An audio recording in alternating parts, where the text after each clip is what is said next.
This is easy. Hello everyone, Cub here once again, joined by my friend Artsncrofts, and we're going to be going over the top 8 deck list from GOAT Grand Prix Detroit, which was June 14th. Getting into it, here in 8th place, we have Kenny Hughes playing Chaos Turbo.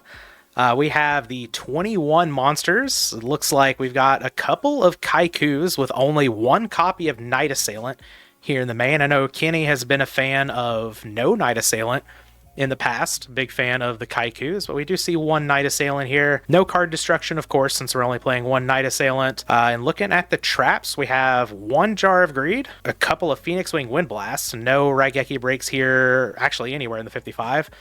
And we've got 3 copies of Trap Dust Shoot to round out the main.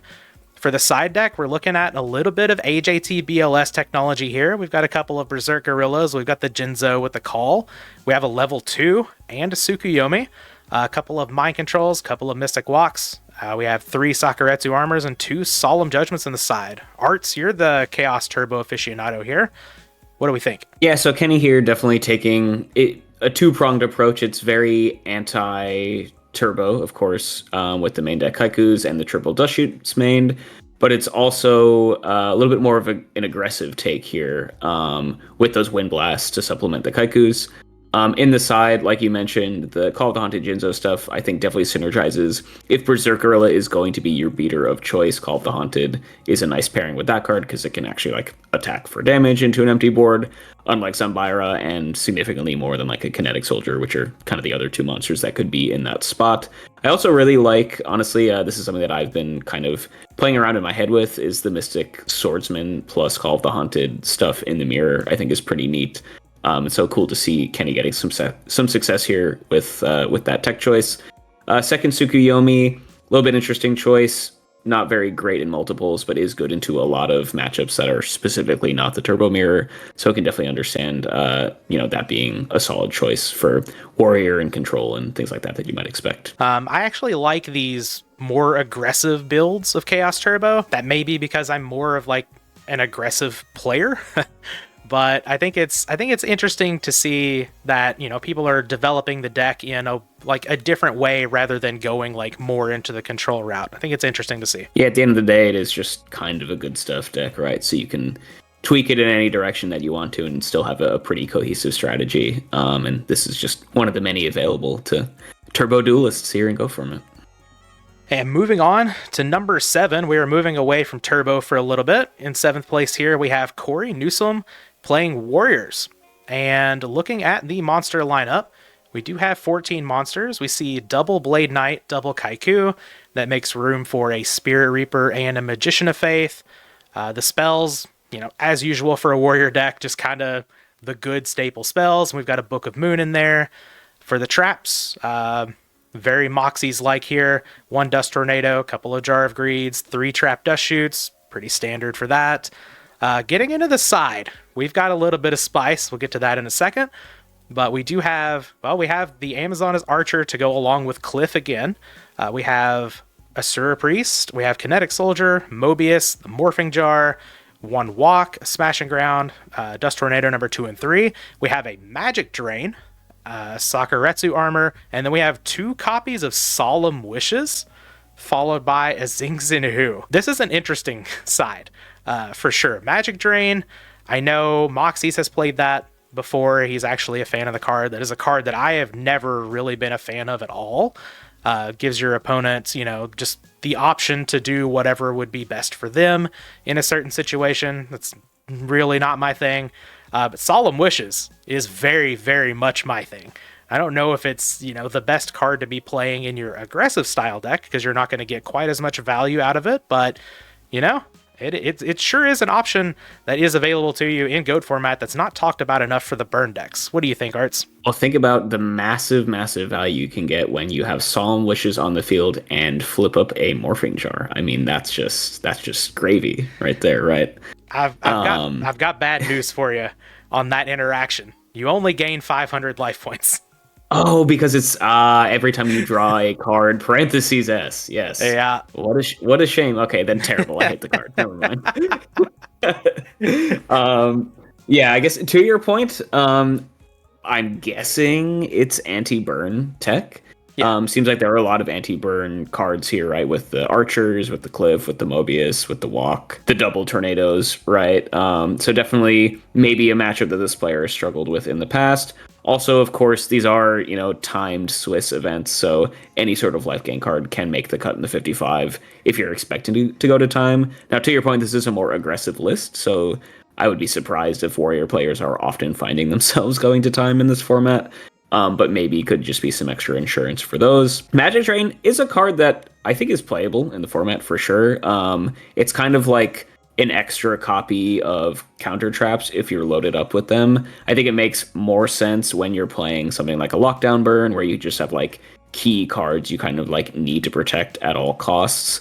But I guess if you just kind of want like a fourth pseudo copy of Solemn Judgment, Magic Drain can kind of fill that spot. I feel like a lot of Warrior players will play like Seven Tools of the Bandit if they want something like that.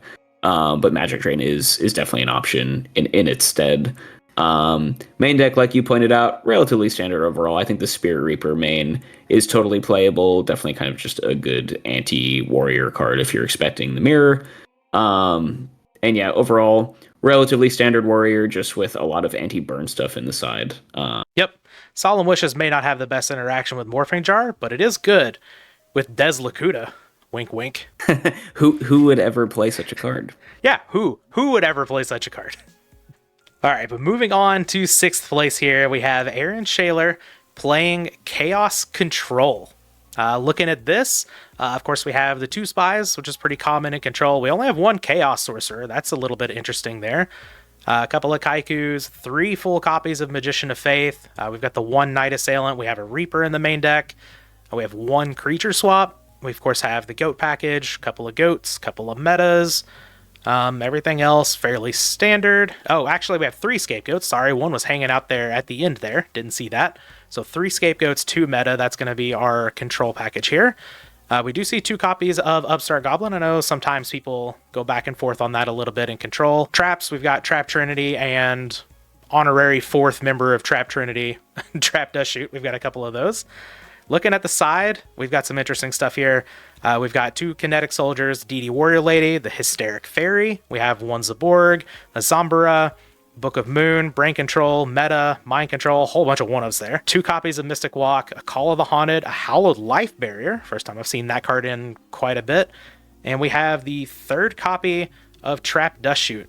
How do we feel about this Control deck? We've got some interesting choices here. Yeah, really interested in this monster lineup. The single Night Assailant is kind of crazy to me because what are you using it for? You don't play any Raigeki breaks, you don't play card destruction. I mean, you do play flips, but how is it ever hitting the grave? Unless we just want a Maneater Bug that's dark. And with some Tsukuyomi synergy, I guess is the idea there.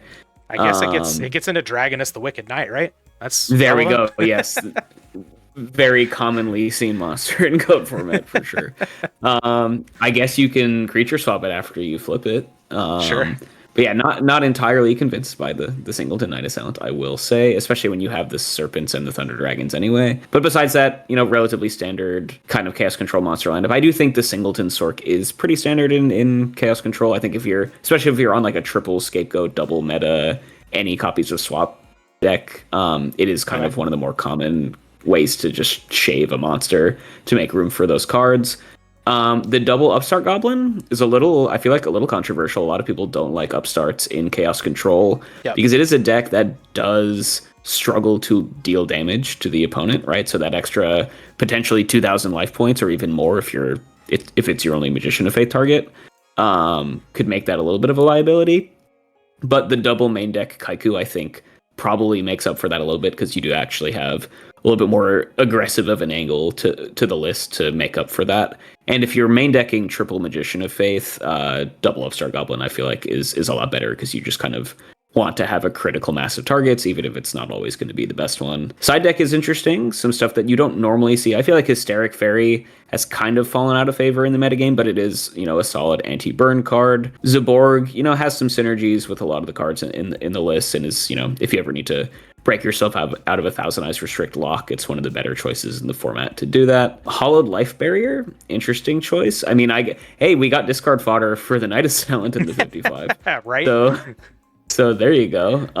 But I feel like it's often just a worse Waboku, right? And unless you're really, really worried about burn specifically. Right. And, I've never been to Detroit, never played in any locals there, but it seems like a lot of these players are teching a lot of stuff for specifically the burn matchup. So not sure what your read was there at the event, but maybe that's just kind of a known quantity there that you need extra burn stuff in the side to deal with those cards or deal with that matchup.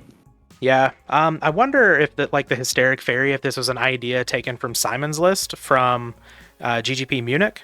Did an interview with him recently, and Hysteric Fairy was one of the cards that was not only chosen just for burn, but was one of the cards chosen for time as well. So maybe that's Yeah, I could definitely see that being valuable there. And in that case, like Hollowed Life Barrier could make sense in that scenario as well. If you're in time against burn, it is probably better than like the Waboku, like I was saying, or even like a Threatening Roar or something. definitely some interesting choices though. I love to see cards like Hysteric Fairy and Hallowed Life Barrier just showing up in decks again from time to time. You don't get to see those a whole lot. Coming in fifth place, we have Brian Higgins playing Chaos Turbo here. Looking at the monster lineup, we do have 2 copies of Kaiku here. We only have 1 copy of Night Assailant, and for those of you who have kept up with GOAT format data recently, tell me the card that's missing. Some may say it's the best monster in the deck. 0 copies of the Train, Dekoichi, the Battle-Chanted Locomotive, anywhere in this 55. So I think that is a very interesting choice from this duelist. Looking at the spells, pretty standard. We've got a Mind Control chilling here. No copies of Card Destruction anywhere. With the traps, we've got just 1 Jar of Greed, 3 copies of Raigeki Break in the main, 2 copies of Trap Dust Shoot. Looking at the side, we have 2 Kinetic Soldiers. We have one of my favorites now, Possessed Dark Soul. We do have the Scapegoat meta package, 2 goats, 2 metas. I'm not missing the 3rd copy of Scapegoat this time. We have 2 copies of Mystic Walk, a Ceasefire. Hallowed Life Barrier is back. We have 2 copies of Royal Decree and 2 copies of Sakuretsu. Arts, I know you're a big data guy. What do we think about no Dekoichis in this list? So I'm a big fan of Dekoichi. I think the angle here is that they want to be playing the 3rd Raigeki break, so they want the extra discard fodder in the Night Assailants. And then sometimes you just want a little bit more of an aggressive take on things. The main deck Mind Control does make the Kaikus a little bit better because you can move monsters out of the way and still get value if you like whiff and Mind Control a Sengen or something like that. So maybe it's to kind of support that a little bit better. And especially, if you have more board dominance in the form of the Raigeki break, I can understand Kaiku's getting in a little bit more there. But yeah, personally, as you mentioned, I am a fan of Dekoichi, but you can definitely take your decks in any direction that you want. Hollowed Life Barrier here in the side once again. My guess is these just have to be like 4-time choices against potentially burn players, is kind of my read there. Royal Decree, not something you very much see in Chaos Turbo, but I guess you're only running the Singleton Jar in the main deck, so you can kind of support it a little bit more.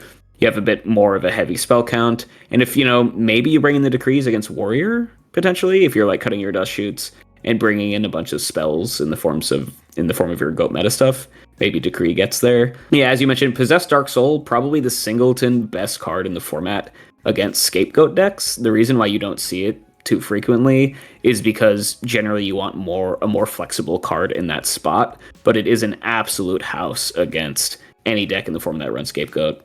So if you're expecting that sort of stuff, or if you have an extra spot in the side deck, can be a very powerful option. Yeah, I'm a big fan of my opponent summoning Cyberstein and then paying 5,000 life points to summon whatever they want, and then me taking their Cyberstein with Possessed Dark Soul, and then paying 5,000 life points to summon whatever I want. Possessed Dark Soul, like you said, can be an absolute house of a card. I'm a big fan of seeing that here. But speaking of Cyberstein, here in 4th place, playing Catburn, we have William O'Brien, probably a little bit better known in the community as Petty Bourgeoisie. Of course, one of my good friends. So a list very close to this was passed to myself by Madcap, another duelist who has found some success with the Catburn strategy. And me and Petty just made a few changes to the list, but looking at it, we have the full cat package. We have 3 rescue cats, a Des Koala, a couple of wombats, and some Gyakugiri pandas with 1 copy of the dog, Mindless Radiant. Of course, you got both jars, Cyberstein and Injection Fairy Lily, and Exile Force, because, it is a Last Will deck. Some of the notable spells, of course, we do have all 3 copies of Last Will. We have all of the True Nades, but the interesting ones, like we've got 1 copy of Enemy Controller. This one in here, very good at proccing Last Will. It can change Ojama Trio tokens to attack position, Scapegoat tokens to attack position. Can just allow for a whole bunch of different or a whole lot of damage at once, especially if you're taking your opponent's monsters with it. And then 1 copy of United We Stand. Is this card can just push so much damage. Like if you're activating a cat with Last Will and say you don't have the full combo or whatever, United We Stand just right there can get you an extra 2,400, extra 3,200 attack points. Slap that on a panda with piercing damage and you're looking at a ton of damage really quick just from 1 card. Trap lineup, of course, we've got some burn cards here. Ojama Trio, 1 copy of Gravity Bind. And looking at the side, it's kind of a transformational sideboard. We have a side here that actually like transitions into Panda Burn against the aggro decks. You're actually siding in 14 cards, everything but the Mass Driver, so I can give a little bit of insight there. You've got 1 Big Shield Gardna, all 3 copies of Kinetic Soldier here, 1 copy of Spirit Reaper, Tribe. We have the Duo in the side here, 1 Mass Driver for the burn decks, Snatch Steel, Ceasefire, Desert Sunlight, our 2nd copy of Gravity Bind, Magic Cylinder, Mirror Force, Solemn Judgment. So you see a lot of one-ofs, a lot of like spice sort of teched cards here. This deck has been worked on a ton, so it's definitely teched out and very, very well tested and tuned. How do you feel about the combo decks, Arts? I mean, I think this deck is really cool. This is one of the few decks in the format that can just kind of kill you out of nowhere with no warning. Of course, with the Last Wills into either Cat or Stein. I love the Singleton Stein as just like okay, maybe I don't have the resources to go for the combo that the deck is aimed after, but Cyberstein is always just a powerful, finisher, right?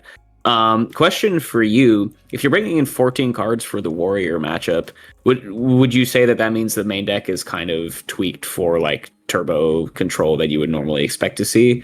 Or I guess what are your thoughts there? Yeah, it's definitely a deck that is built to prey on the turbo, and it especially control decks. Scapegoat is not good against this deck really at all. But yeah, you almost like don't even feel the need to side at all against turbo. You side like maybe 1, 2, maybe 3 cards, just very minimal. It's definitely a deck that you want to play against the sort of slower decks that want to build up value over time, because you can just take them out very quickly, and you definitely do not want to play against the aggro decks, specifically Warrior. Yeah, that makes a lot of sense. And I think one of the unsung sort of advantages of this list is it can kind of just chip you down a little bit with like a Secret Barrel here, a Lily hit here and there. And, because sometimes it's hard to do full lethal, even if you have like Cat and Will ready to go. But the deck just has so many like auxiliary sources of damage that even if you can't OTK them right off the bat, you can get them pretty low and then have the backup plan of just drawing into some burn stuff to deal those last few points of damage. And it's a little bit less all in of a strategy almost, which is kind of funny to say, than like a typical burn strategy where you just need to resolve all of your burn cards. Here you can kind of play both angles depending on your opponent's defensive setup, which gives it a nice degree of flexibility. Yeah, absolutely. And I will say, to attest to that, Petty only drew 1 copy of Rescue Cat in the first 4 rounds of this tournament. That's pretty insane. Yeah, and I want to say he was 3-1 through that stretch. So yeah, pretty impressive deck. We don't see the Cat decks running around a lot, but I think this deck specifically, and I'm probably a little biased here, but I think Catburn is a very, very strong deck in GOAT format, and it is criminally underrepresented in the meta. Yeah, I actually, I'll agree with you there. I think it is a very, very powerful deck. It just requires a very different skill set than a lot of the other decks in the format. So like if you just slam Warrior or Turbo or something all day, the skills aren't going to transfer 1-to-1 to this list. It's definitely the sort of deck that rewards putting the hours in it and getting mastery of all the different lines you can go into with your combo pieces. Yeah, for sure. All right, and moving on, we have our 3rd place duelist here, Jeff Campbell, who was playing a turbo deck. And yeah, looking at the monsters, once again, pretty just straight up stock turbo monsters here. For the spells, no card destruction once again. We do have 1 mind control. For the traps, we've got a couple of Jar of Greeds. We have Phoenix Wing Wind Blast in the main, and 3 full copies of Trap Dust Shoot. Getting to the side, we do have a couple of Kinetic Soldiers, a couple of Kaikus. We have 2 copies of Book of Moon here in the side, which is interesting. We do have the Goat package, 2 goats, 2 metas, couple of walks. We have the third copy of Phoenix Wing Wind Blast, and we do have 2 copies of Royal Decree here. Main deck kind of stock outside of, maybe Phoenix Wing Wind Blast over Raigeki Break, but how do we feel about this turbo list? Yeah, like you said, very standard monster list, both in the main and in the side at this point. The one big call out here, no Mystical Space Typhoon anywhere in the 55. We're playing 2 copies of Book of Moon. We're playing 3 discard traps, 2 Mystic Walks, 2 Decrees, all over MST. Now, at least there's no Dust Tornado, right? Because you definitely play MST over that. But definitely an interesting choice. Definitely, one of the format staples, but maybe didn't feel the need. Maybe the Decrees were enough back removal for Jeff here against the matchups that you actually really care about that in. I know some people aren't super hot on MST in like the Turbo Mirror, for example, so maybe that's why you see the Minecon main instead of the MST. I personally like MST in the Turbo Mirror. I think it's totally fine card that is just kind of useful pretty much always. But definitely it's relatively low impact, so I can understand going for a little bit more flashy cards like the Wind Blasts and the Mind Controls and even the Decrees there. Typical GOAT meta side here, nothing crazy. I think probably a little bit more favored in the timed Swiss rounds than it would be in like an online event, because the Scapegoats are good at just blocking damage, of course. But yeah, pretty standard outside of the MST question. Yeah, speaking of MST questions and playing cards over MST, here in second place we have a list from Brandon Miyake, and I'm just gonna get right into it. There's no MST in this main. Like I said, we've got 2 copies of Bait Doll.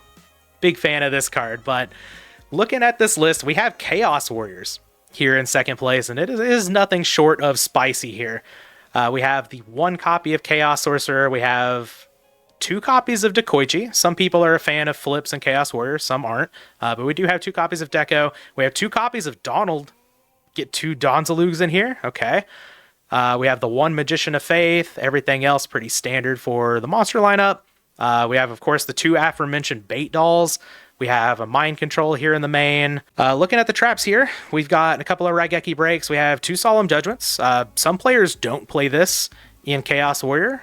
Some people play 3. Definitely different from like the Pikatron lists that we've been seeing. We've got a couple of Trap Dust Shoots, of course. Getting to the side, we've got a couple of Kinetic Soldiers, a couple of King Tigers, 2nd copy of Mind Control. We do have the MST in the side, so we're not completely missing it from the list. We have 2 copies of Soul Release, card that I haven't seen in a while. We have 3 copies of Royal Decree here, 3 copies of Sakuretsu Armor, and we do have the 3rd copy of Solemn Judgment here in the side. What do we think about this spice? Yeah, really interesting right off the bat, of course, those 2 Bait Dolls. So I believe the theory here is that if you activate it on your opponent's Raigeki Break, it forces the activation and they have to discard a card. Yep. So you can kind of like force a +1 occasionally if you get lucky and snipe a Raigeki Break. My thought is, if you want to go that route, maybe you play the triple Dust Shoot so that you have more hand knowledge, so you have a little bit more info as to when you can go for that play or not. But with the double Bait Doll and the double Donzalug, I guess it's got like a little mini hand control package almost, just trying to really, rip cards out of the opponent's hand. And then I guess you can soul release them away later on. Yeah, I mean, Chaos Warrior is one of those more underexplored decks in the format. We have like Pikatron and the Nano and folks like that who have played it a decent amount. But not one that, this isn't a strategy that has a huge presence in the meta. So it's cool to see someone kind of taking it in their own direction. Yeah, as you mentioned, double Solemn in the main, 3rd in the side. I guess the idea is you don't want too much that you have to take out when you bring in those Royal Decrees, depending on when you want them. But overall, pretty cool list with some interesting tech choices that we don't normally see. But congrats to Brandon here for the 2nd place finish. Yeah, absolutely. Getting a 2nd place in one of these tournaments with Bait Doll, hats off to you. Yeah, that's one for the Hall of Fame for sure.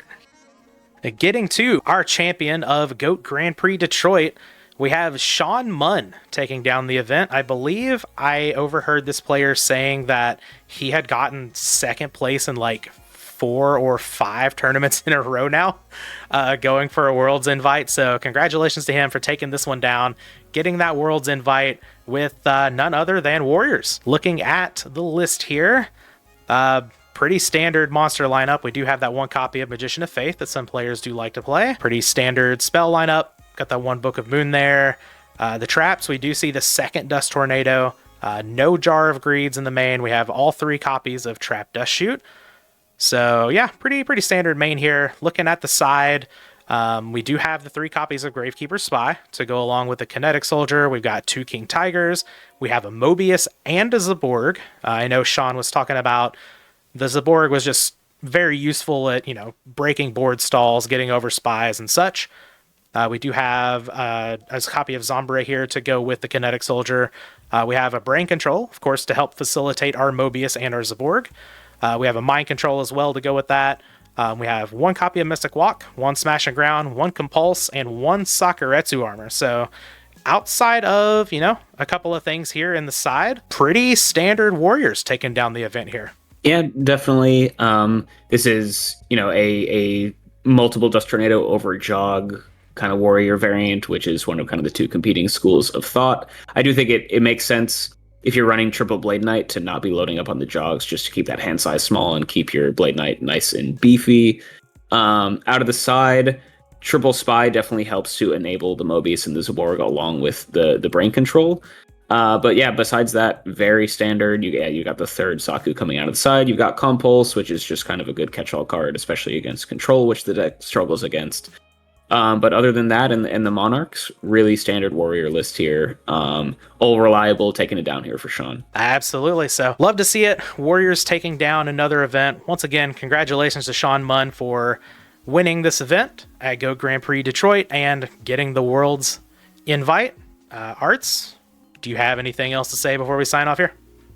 Yep, GG's to everyone, as always. Heard it was a pretty cool event. Almost got the 2 invites there, 59 registered players, so maybe next year we'll hit that 64. But yeah, overall really cool to see some awesome spice in the top 8 here today, but also some very standard lists that perform as well as we always expect. So a good mix of stuff to talk about. This was a fun one. Thanks, Cub, for having me. Absolutely. We will be back with the next one.